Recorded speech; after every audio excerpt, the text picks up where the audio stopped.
The phone call that changed everything came at 3:17 a.m. on a Tuesday morning in September 2024, 10 years after Mark and Luke Jensen vanished without a trace in the unforgiving wilderness of Alaska. Rachel Jensen had been asleep for barely 2 hours when her phone rang. She'd grown accustomed to sleepless nights over the past decade, but something about this particular call made her heart race before she even answered. The number was local, Anchorage area code, but she didn't recognize it. "Mrs. Jensen?" The voice was shaky, breathless. "This is Officer Martinez with Alaska State Troopers. We need you to sit down." Rachel was already sitting on the edge of her bed, but her legs went weak anyway. After 10 years of false leads, cruel hoaxes, and dead ends, she knew this call was different. The officer's tone carried a weight that made her chest tighten. "We found them." Those 3 words hung in the air like a physical presence. Rachel had imagined this moment thousands of times, but nothing could have prepared her for the flood of emotions that crashed over her. Relief, grief, anger, hope, they all collided in her throat, making it impossible to speak. But how did we get here? How does a routine weekend fishing trip turn into a decade-long mystery that would captivate an entire state and ultimately reveal one of the most heartbreaking survival stories ever documented? Let's go back to where it all began. September 12, 2014. Mark Jensen, a 47-year-old construction foreman from Anchorage, was loading his pickup truck with fishing gear while his 19-year-old son Luke double-checked their supplies. It was supposed to be their annual father-son fishing trip, a tradition they'd maintained since Luke was old enough to hold a rod. "Dad, did you remember the extra batteries for the GPS?" Luke asked, tossing a sleeping bag into the truck bed. Mark patted his jacket pocket. "Right here, kiddo. Though knowing this area like I do, we probably won't need them." That confidence would prove to be tragically misplaced. Mark had been fishing the remote streams near Wrangell St. Elias National Park for over 15 years. He knew the terrain, understood the weather patterns, and had taught Luke everything about wilderness survival from the time the boy could walk. They were experienced outdoorsmen, not weekend warriors who bit off more than they could chew. Rachel kissed them both goodbye from the front porch, watching as they drove away in Mark's blue Ford F-150. The truck was packed with enough supplies for 3 days: food, water, camping gear, emergency supplies, and Mark's prized fishing equipment that he'd spent years collecting. "Be safe out there," she called after them, not knowing these would be the last words she'd ever say to her husband and son while they were alive. The plan was simple. Drive to their usual spot near the Copper River, set up camp, and spend 2 days fishing some of the most pristine waters in Alaska. They'd done this exact trip dozens of times before. Luke had been excited. He'd just started his sophomore year at the University of Alaska Anchorage and needed a break from his engineering studies. "This is exactly what I needed, Dad," Luke had said during the drive, according to what Mark later wrote in his journal. "Just us, the river, and no textbooks." Mark smiled, remembering his own college days and how much these trips with his father had meant to him. He was passing down more than just fishing techniques. He was sharing a legacy of outdoor traditions that had been in the Jensen family for generations. They reached their usual camping spot around 2 p.m., a secluded area about 8 miles from the nearest hiking trail. Mark had discovered this location years earlier, and it had become their secret fishing paradise. The spot was accessible only by a rough 4-wheel drive path that most tourists never found. The weather was perfect: clear skies, temperature in the mid-60s, with just enough breeze to keep the mosquitoes at bay. They set up their tent, organized their gear, and spent the afternoon casting lines in the crystal-clear water. "This is living," Mark said to Luke as they sat on the riverbank that evening, watching the sun dip behind the mountain peaks. Luke nodded, completely content. He'd caught 3 decent-sized trout, and his father had landed a beautiful king salmon that would make for perfect dinner conversation when they got home. They cooked their dinner over an open fire, sharing stories and laughing at old family memories. Mark pulled out his journal, a leather-bound notebook he'd started keeping on these trips years ago, and made his first entry of the weekend. Dull. Day 1. Perfect weather, great fishing, even better company. Luke caught his personal best trout today. Reminded me why these trips are so important. Some things matter more than work deadlines and bills. Neither of them noticed the thin line of dark clouds gathering on the northwestern horizon. But something was about to go terribly wrong. And by the next morning, a routine fishing trip would transform into a desperate fight for survival. Luke woke up first on Saturday morning, September 13th. Something felt wrong immediately. The air pressure had changed, and an eerie stillness had settled over their campsite. The cheerful babbling of the river from the night before now sounded different, more urgent. "Dad, wake up." Luke shook his father's shoulder gently. "Look outside." Mark unzipped the tent flap and immediately felt his stomach drop. The clear skies from the night before had been replaced by an ominous wall of dark clouds moving toward them with frightening speed. The temperature had dropped at least 20 degrees and the wind was beginning to pick up. "We need to pack up now," Mark said, his voice carrying an edge of urgency that Luke had rarely heard. They'd both lived in Alaska long enough to recognize the signs of a major storm system. These weren't ordinary rain clouds. This was the kind of weather that could turn deadly in minutes, especially in the remote wilderness where they were camping. They worked quickly but methodically, breaking down their campsite and loading everything back into the truck. Mark checked his weather radio, but they were too far from any broadcasting station to get a clear signal. His GPS unit showed their location clearly, but the weather was moving in faster than he'd anticipated. "Should we try to make it back to the main road?" Luke asked, securing the last of their gear. Mark studied the approaching storm and made a calculation that would haunt him for the rest of his life. The rough four-wheel drive path they'd used to reach this spot was treacherous even in good weather. With rain and potentially ice, it could become impassable. "We'll wait it out," he decided. "This will probably blow through in a few hours and then we can drive out safely." It was a reasonable decision based on his experience, but Mark couldn't have known that this wasn't a typical Alaska storm. This was the leading edge of a massive weather system that would dump over 2 feet of snow in the mountains and bring hurricane-force winds to the region. The storm hit like a freight train at 11:30 a.m. One minute they were sitting in the truck listening to the wind, and the next minute they were in the middle of a complete whiteout.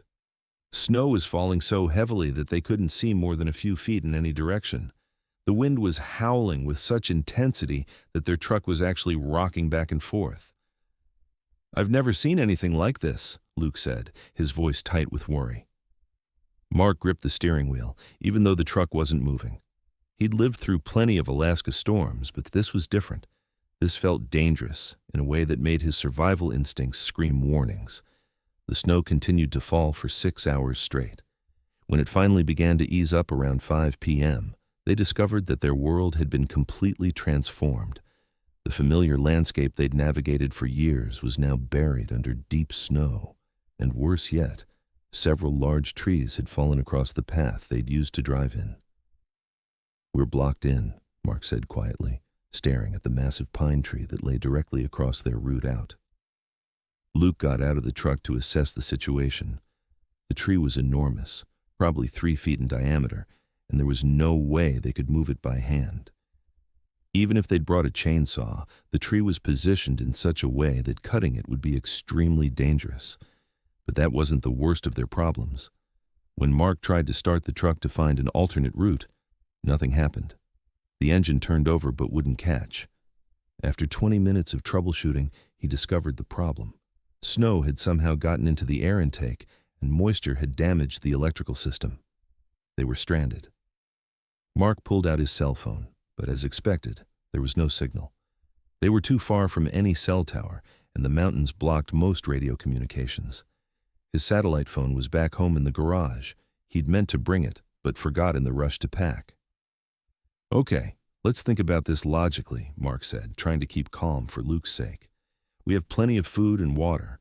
We have camping gear. We just need to stay put until someone comes looking for us." Luke nodded, but they both knew the reality of their situation. Rachel wasn't expecting them back until Sunday evening. When they didn't show up, she'd probably wait until Monday morning before calling anyone. The earliest search teams could realistically start looking would be Tuesday. That gave them at least 3 days to survive on their own. What they didn't know was that the storm had affected a much larger area than they realized. Search and rescue teams would be overwhelmed with emergencies throughout the region, and it would be much longer than 3 days before anyone could mount a proper search for 2 missing fishermen. Mark made his second journal entry that night, writing by the light of a small camping lantern inside their tent. Day 2. Major storm hit. Truck disabled, blocked in by fallen trees. No cell service. Luke is holding up well, but I can see he's worried. Told him we'll be fine, and I believe that. We have supplies for several days, and someone will come looking soon. Just need to stay calm and wait it out. He didn't mention the growing knot of anxiety in his stomach or the fact that the GPS unit's battery was already running low. By morning, their situation would become much worse. Sunday morning brought clear skies and a deceptive sense of hope. The storm had passed, the sun was shining, and the snow-covered landscape looked almost beautiful in the crisp morning light. Mark and Luke woke up feeling more optimistic than they had since the storm hit. "Look at that," Luke said, pointing to a mountain peak in the distance. "You can see for miles." Mark studied their surroundings carefully. In daylight, with the storm gone, he could better assess their options. The fallen tree was still blocking their main route, but he thought he spotted what might be an alternate path around it. They spent the morning trying to clear a new route for the truck. Even with the engine problems, Mark thought he might be able to get it running long enough to drive to higher ground where their cell phones might pick up a signal. For 3 hours, they moved rocks, cut small branches with Mark's hunting knife, and tried to create a passable track. It was exhausting work in the thin mountain air, but they were making progress. Then, Mark made a discovery that changed everything. While Luke was working on clearing debris from what they thought was a path, Mark walked ahead to scout the route. What he found made his heart sink. What looked like a continuation of the old 4-wheel drive road was actually just a natural clearing that ended abruptly at a steep cliff face. There was no way out with the truck. "Luke, come here," Mark called, trying to keep his voice steady. When Luke saw the dead end, his shoulders sagged. "So we're really stuck." Mark nodded grimly. They were completely cut off from the outside world. With no way to communicate and no way to drive out, their only options were to wait for rescue or to try hiking out on foot. That's when Mark made the decision that would ultimately cost him his life. "Here's what we're going to do," he said, pulling out his topographical map. "I'm going to hike out and get help. You're going to stay here with most of the supplies and wait." Luke immediately shook his head. "No way, Dad. We stick together. That's rule number 1 of wilderness survival." "This is different," Mark insisted. "If we both try to hike out and something goes wrong, we're both in trouble. If I go alone and don't make it back, at least you're safe here with food and shelter. Someone will eventually find you." It was sound logic, but it was based on a critical miscalculation. Mark thought he knew exactly where they were and how to get to the nearest road.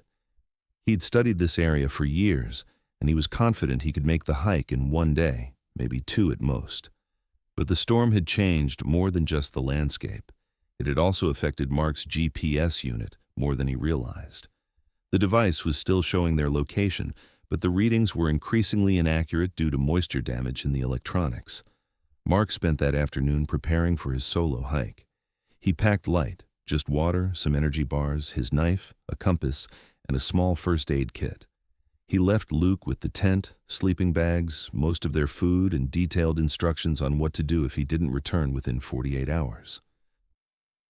"If I'm not back by Tuesday evening, start a signal fire during the day and keep it burning," Mark told his son. "Someone will see the smoke eventually." Luke was still unhappy about the plan, but he understood his father's reasoning. Mark was the more experienced outdoorsman, and he knew the area better than Luke did. If anyone could successfully hike out and bring back help, it was Mark. They spent that evening going over the plan one more time. Mark studied his map by flashlight, tracing what he believed was the most direct route to the nearest road. It should have been about a 12-mile hike through moderately difficult terrain. In his journal that night, Mark wrote what would be his final entry. Day 3. Truck completely disabled, no way to drive out. Going to hike for help tomorrow morning. Luke will stay at camp with supplies. Should reach the ranger station by tomorrow afternoon at latest. This will all be over soon, and we'll have quite a story to tell Rachel. He signed his name at the bottom of the entry, closed the journal, and handed it to Luke. "Keep this safe," he said. "Document everything while I'm gone. If something happens to me, this journal might help people understand what went wrong." Luke took the journal reluctantly. "Nothing's going to happen to you, Dad. You know these mountains better than anyone." Mark smiled and hugged his son. "I'll see you in 2 days, maybe less. Just stay put and stay safe." At sunrise on Monday morning, September 15th, Mark Jensen kissed his son goodbye and walked into the wilderness alone. Luke watched until his father disappeared into the trees, then settled in to wait. He had no way of knowing that he would never see his father alive again. Luke spent the first day of his father's absence trying to stay busy and optimistic. He organized their remaining supplies, maintained their campsite, and kept a signal fire ready to light if he saw or heard any aircraft. The weather stayed clear, which he took as a good sign. His father would have ideal hiking conditions.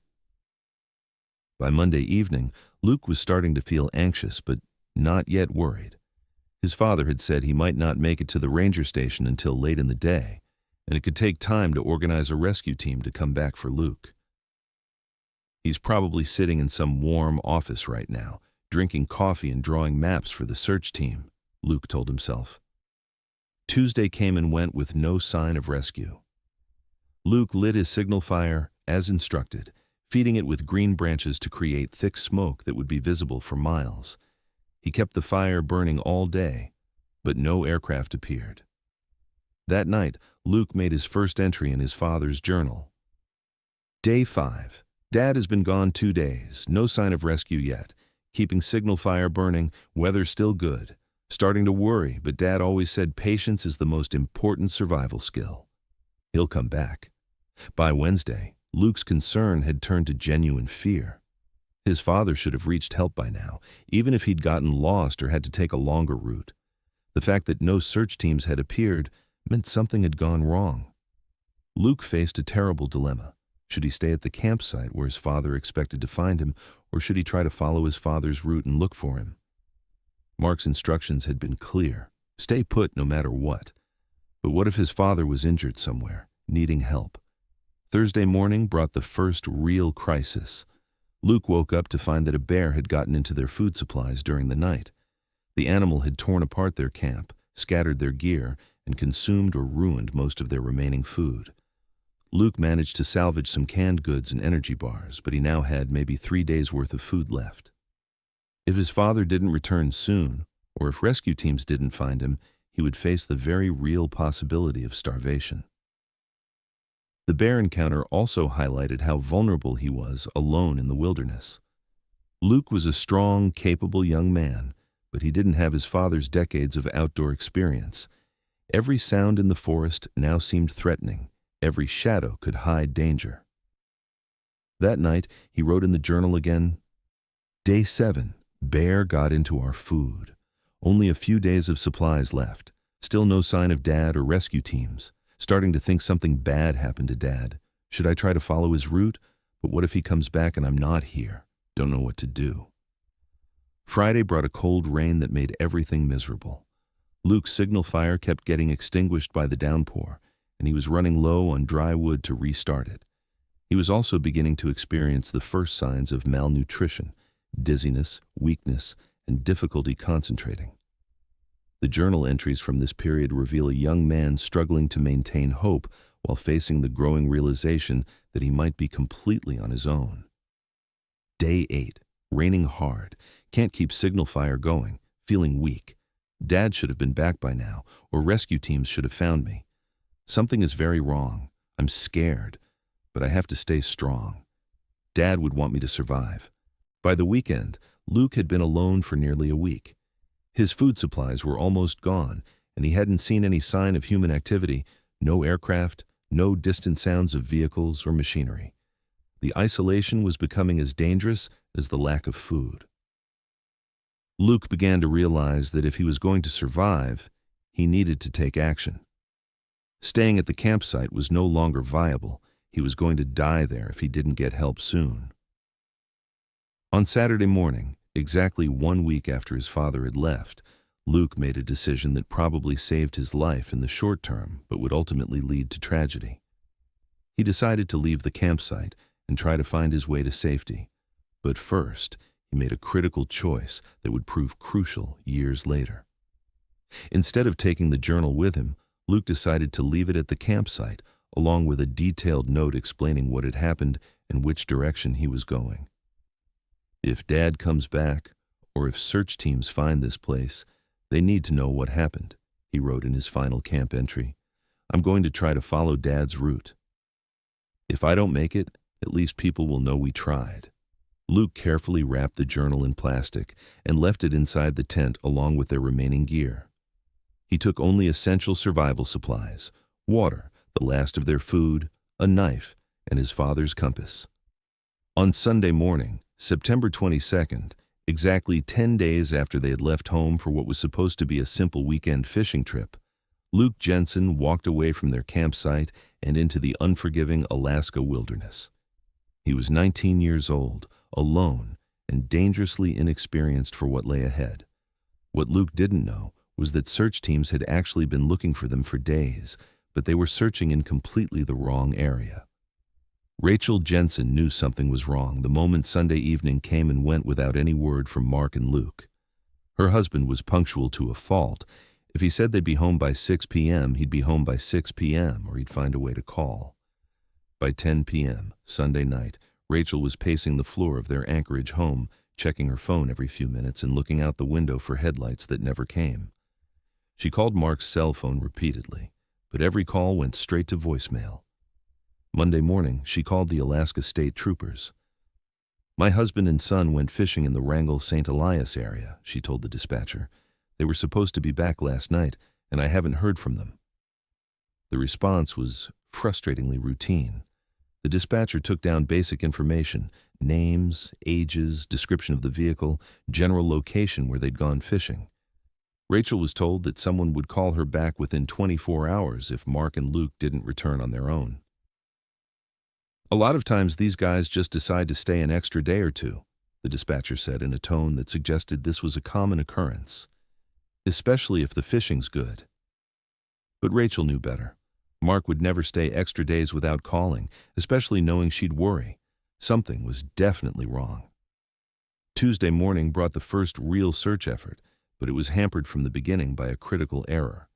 When Rachel had reported Mark and Luke missing, she'd told the dispatcher they'd gone to their usual fishing spot near Wrangell-St. Elias. What she didn't know was that Mark had actually changed their destination at the last minute. The search team spent 3 days combing an area about 30 miles from where Mark and Luke were actually stranded. They found no trace of the blue Ford F-150, no signs of a campsite, nothing to indicate that anyone had been in the area recently. "Are you sure this is where they went?" Sergeant Mike Torres asked Rachel during a meeting on Thursday.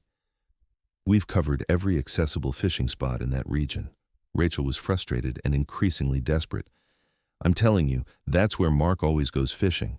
He's been going to the same area for 15 years. What Rachel didn't know, couldn't have known, was that Mark had mentioned to Luke during their drive that he wanted to try a new spot he'd discovered the previous year. It was only about 20 miles from their usual area, but those 20 miles made all the difference for the search teams. The search operation was also complicated by the storm that had stranded Mark and Luke. The same weather system that had trapped them had created havoc throughout the region. Search and rescue teams were dealing with multiple emergencies: stranded hikers, downed aircraft, and flooded communities. By Friday, September 19th, the official search for Mark and Luke Jensen involved 2 helicopters, a fixed-wing aircraft, and ground teams with search dogs. They had covered over 200 square miles of wilderness without finding a single clue. "And at this point, we have to consider the possibility that they're not in the area we're searching," Sergeant Torres told Rachel during their daily briefing. "Is there any chance they might have gone somewhere else?" Rachel racked her brain, trying to remember every conversation she'd had with Mark about fishing spots, but she kept coming back to the same area near Wrangell-St. Elias. That's where Mark always went. That's where his father had taken him as a boy. That's where the family had their fishing traditions. The search continued for 2 full weeks, But with each passing day, the chances of finding Mark and Luke alive diminished rapidly. Alaska wilderness is unforgiving, and even experienced outdoorsmen can succumb quickly to exposure, dehydration, or injury. On October 1st, nearly 3 weeks after Mark and Luke had disappeared, the official search was scaled back dramatically. The area they'd been searching had been combed thoroughly multiple times. If Mark and Luke were there, they would have been found. "We're not giving up," Sergeant Torres assured Rachel, "but we need to expand our search parameters or consider other possibilities." The other possibilities were things that Rachel couldn't bear to think about: equipment failure that had sent their truck off a cliff, an encounter with wildlife, a medical emergency that had incapacitated both men simultaneously. By mid-October, the search had been reduced to occasional aerial surveys and volunteer ground teams. The official stance was that Mark and Luke Jensen were presumed dead, though their bodies had never been recovered. Rachel refused to accept this conclusion. "They're alive," she insisted to anyone who would listen. "Mark is the most resourceful person I know. If anyone can survive in the wilderness, it's him and Luke." She organized her own search efforts, hiring private investigators and coordinating with volunteer rescue groups. Every weekend, Rachel and dozens of volunteers combed different sections of the Wrangell-St. Elias region, looking for any sign of the missing men. But they were all searching in the wrong place. Meanwhile, about 60 miles northeast of where all these search efforts were concentrated, Luke Jensen was making a desperate journey through some of the most remote wilderness in Alaska, and his father's body was lying at the bottom of a ravine where it would remain hidden for nearly a decade. The massive search effort, involving hundreds of people and costing the state over $200,000, had failed completely because of a simple miscommunication about fishing locations. It was a tragedy of errors that would haunt everyone involved for years to come. Rachel Jensen's life stopped on September 14, 2014. While other families went about their daily routines, while seasons changed and years passed, Rachel remained frozen in the moment she realized her husband and son were never coming home. But frozen doesn't mean inactive. Rachel channeled her grief and desperation into an obsession that consumed every aspect of her life, finding Mark and Luke, or at least finding answers about what happened to them. In the months following the official search being called off, Rachel transformed from a construction foreman's wife into an amateur detective and wilderness expert. She learned to read topographical maps, studied weather patterns, researched survival techniques, and interviewed every expert she could find about Alaska wilderness survival. "I need to understand what they were thinking," she told her sister during one of their late-night phone calls. "If I can think like Mark, maybe I can figure out where they went." Rachel's home office became a command center filled with maps, photographs, timeline charts, and boxes of documents related to the search. She had marked every location the official search teams had covered, every trail they'd explored, every theory they'd investigated. The hardest part was the not knowing. If Mark and Luke were dead, Rachel could grieve and eventually try to move on. But without bodies, without proof, she couldn't let go of the possibility that they were somehow still alive, waiting for rescue. "Maybe they're living off the land," she would tell herself during the darkest moments. Mark taught Luke everything he knew about wilderness survival. Maybe they built a shelter and are waiting for spring to try walking out. These fantasies kept her sane and gave her purpose, but they also prevented her from accepting the reality that everyone else had acknowledged: Mark and Luke were gone. Rachel's marriage to Mark had been strong, built on 23 years of shared dreams and genuine partnership. They'd met in college, married young, and built a life together that revolved around their love for Alaska's outdoors and their deep devotion to Luke. Jennifer Walsh and David Kim were the kind of hiking enthusiasts who sought out the remote corners of Alaska that most tourists never see. On Saturday morning, August 15, 2024, nearly 10 years after Mark and Luke Jensen disappeared, they were exploring an area northeast of Wrangell-St. Elias that Jennifer had marked on her map after reading about it in an obscure geological survey. "According to this old mining report, there should be some beautiful streams up here," Jennifer said as they made their way along what remained of a decades-old access road. David was more interested in the wildlife photography opportunities, but he was happy to follow Jennifer's lead. They'd been hiking together for 3 years and had discovered some amazing locations by following her research into forgotten corners of Alaska. The hike to reach the area took most of the morning. The old road was barely passable on foot, overgrown with brush and partially washed out in several places. But when they finally reached the remote valley that Jennifer had identified, they both agreed it was worth the effort. "This place is incredible," David said, setting up his camera equipment near a pristine stream. "How did we not know about this spot?" Jennifer was exploring the area around what appeared to be an old campsite when she noticed something that made her heart race. Partially hidden under years of fallen leaves and debris, she could see the corner of what looked like a tent. "David, come here," she called. "I think someone's been camping here." As they carefully cleared away the natural debris, they realized they weren't looking at an abandoned campsite from recent years. This was something much older and much more serious. The tent was a faded blue color, covered in mold and partially collapsed, but still recognizable as quality camping equipment. Nearby, they found the rusted remains of camping gear, a portable stove, some cooking utensils, and what appeared to be emergency supplies. "This stuff has been here for years," David said, examining a water bottle that was cracked and weathered. Jennifer was studying the scene with growing unease. Something about the way the campsite was arranged suggested that whoever had been here hadn't left voluntarily. The gear was scattered as if by animals, but there were signs that someone had tried to organize it for long-term use. That's when David made the discovery that would finally solve one of Alaska's most enduring mysteries. "Jennifer, you need to see this," he said quietly, his voice carrying a tone she'd never heard from him before. About 50 yards from the main campsite, partially hidden by overgrown brush, David had found what appeared to be a makeshift shelter. It was constructed from branches, tarps, and pieces of the original camping gear, clearly built by someone trying to survive in the wilderness for an extended period. Inside the shelter, they found human remains. Jennifer immediately called 911 on her satellite phone, but it took nearly 6 hours for Alaska State Troopers to reach the remote location. During that time, Jennifer and David carefully documented everything they could see without disturbing the scene. What they found painted a heartbreaking picture of someone's desperate attempt to survive alone in the wilderness.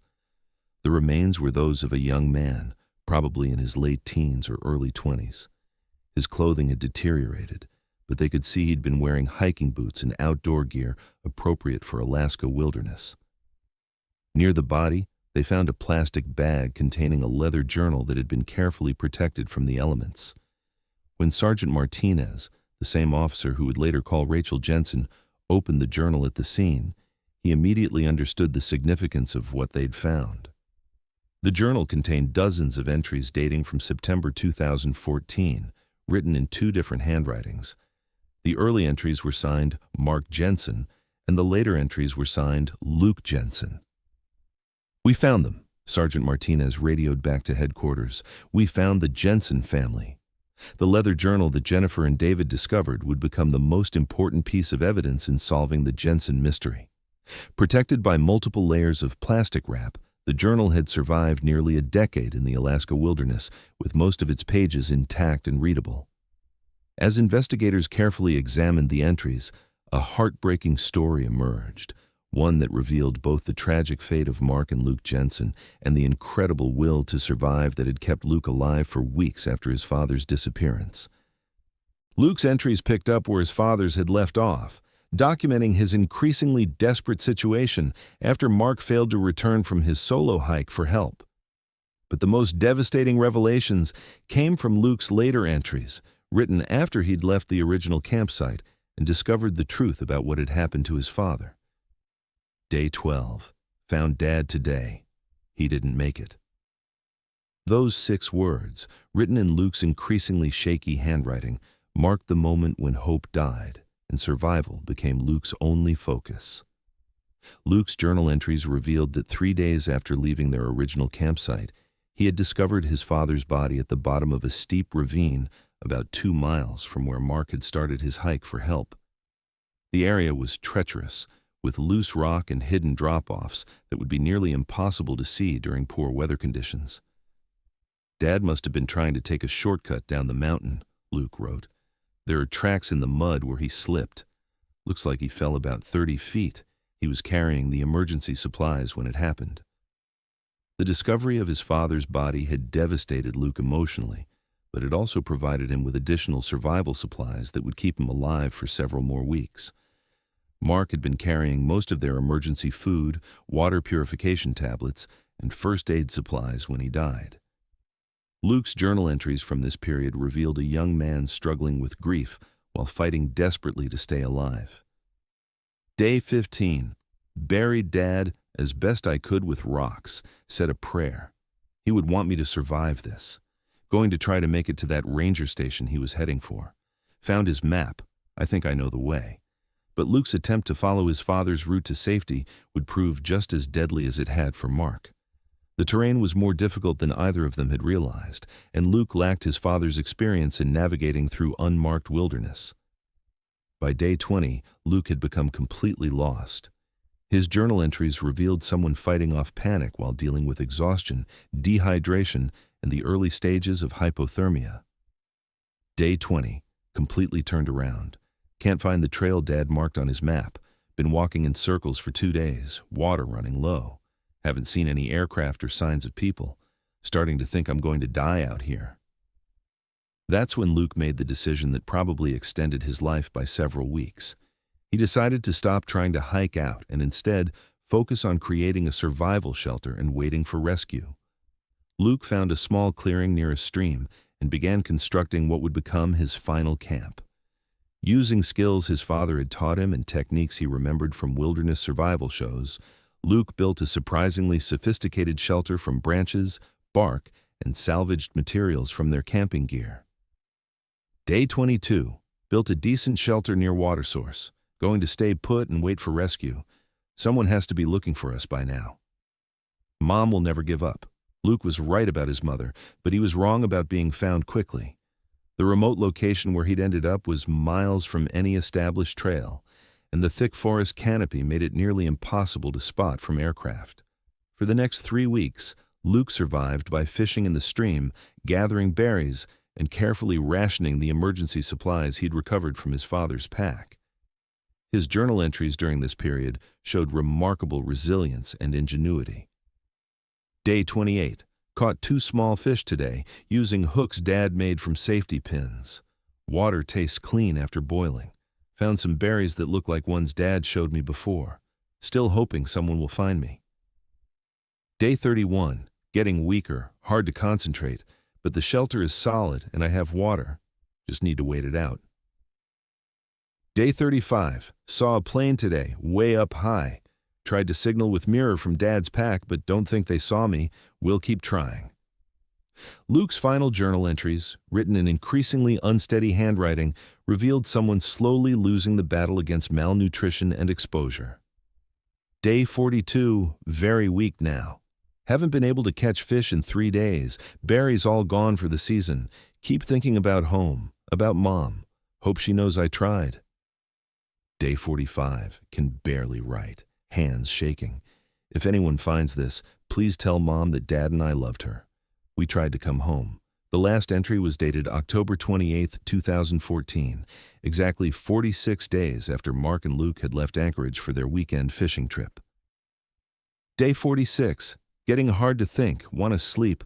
Sorry, Mom. Luke Jensen had survived alone in the Alaska wilderness for over 6 weeks after his father died, demonstrating courage and resilience that amazed the investigators who read his journal.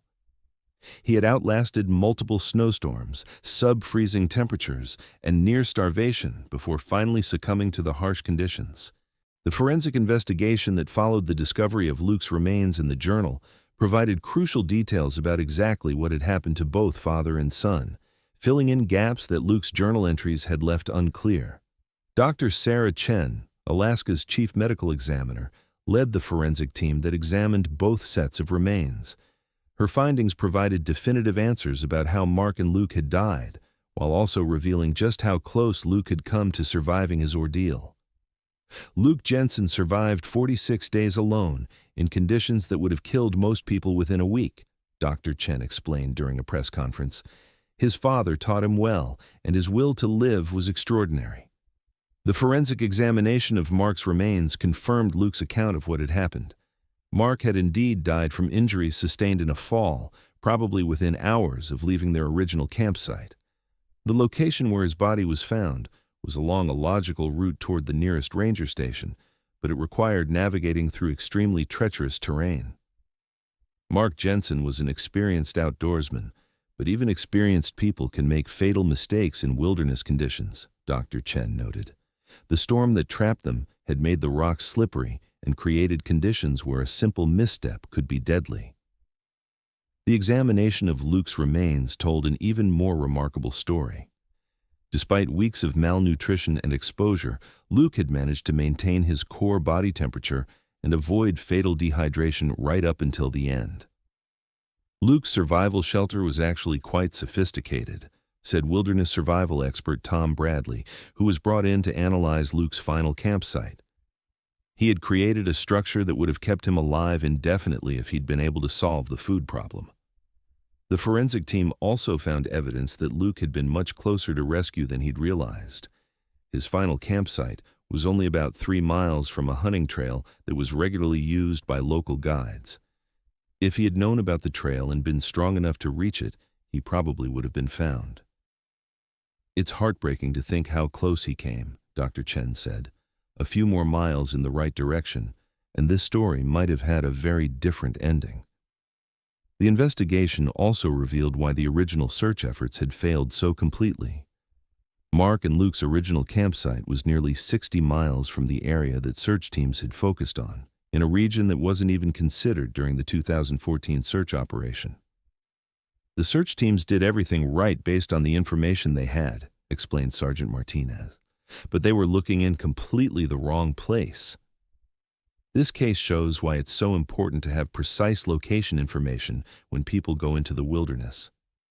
The forensic findings provided Rachel Jensen with the closure she had desperately needed, but they also revealed details that made her grief even more profound.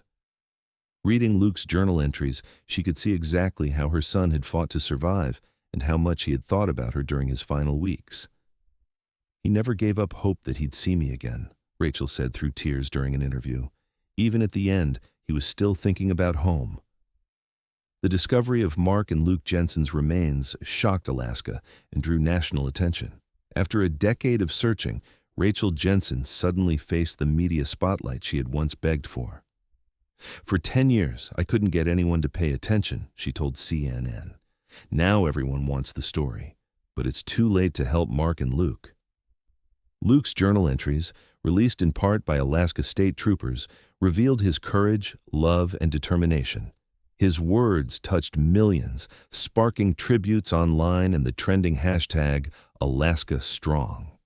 Yet the discovery also raised questions about the 2014 search effort and whether Mark and Luke might have been saved. An internal review later recommended reforms in how missing person cases are handled. The hikers who found Luke's remains declined most publicity, calling the real heroes Mark, Luke, and Rachel. Meanwhile, Alaskans rushed to buy emergency gear, and experts stressed the importance of communication devices in survival. At the site of Luke's final shelter, a plaque now honors him. He never stopped fighting.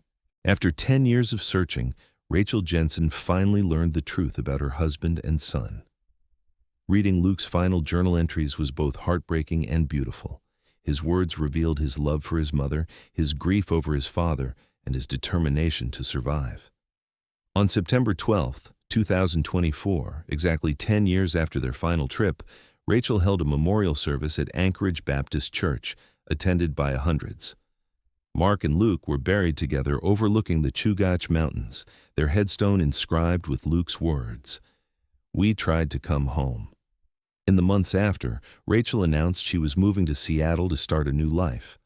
Before leaving, she established the Jensen Family Wilderness Safety Fund, donating $25,000 to provide communication equipment, support safety education, and aid search and rescue efforts. Her final act in Alaska was visiting the site of Luke's last shelter. Standing in the clearing, she saw proof of his resilience. "He did everything right," she said softly. "I'm proud of him, and I know Mark would be too." As she left Alaska for good, Rachel found peace in finally knowing, they thought about me. They tried to come home. That has to be enough. The story of Mark and Luke Jensen did not end with the discovery of their remains or Rachel's decision to leave Alaska. Their tragedy sparked major reforms in wilderness safety. In 2025, Alaska passed the Jensen Act, requiring outfitters to provide emergency communication devices and mandating detailed itineraries for wilderness permits. A statewide database of emergency equipment rentals was also created. Luke's 46-day survival and journal entries became central lessons in wilderness courses, teaching both technique and the psychology of survival. His words, later published as a best-selling book, inspired countless people, with proceeds supporting safety organizations. The Jensen case transformed how families prepare for outdoor adventures, boosting sales of communication devices and filling survival courses. Their final campsite is now a memorial site with a shelter stocked for emergencies, honoring Luke by protecting future adventurers. The story resonated worldwide, celebrated in books, documentaries, and survival training. Experts call Luke's resilience a universal symbol of hope, family, and perseverance. Rachel, starting a new life in Seattle, found solace knowing her family's loss was saving lives. What began as a weekend fishing trip became a lasting legacy.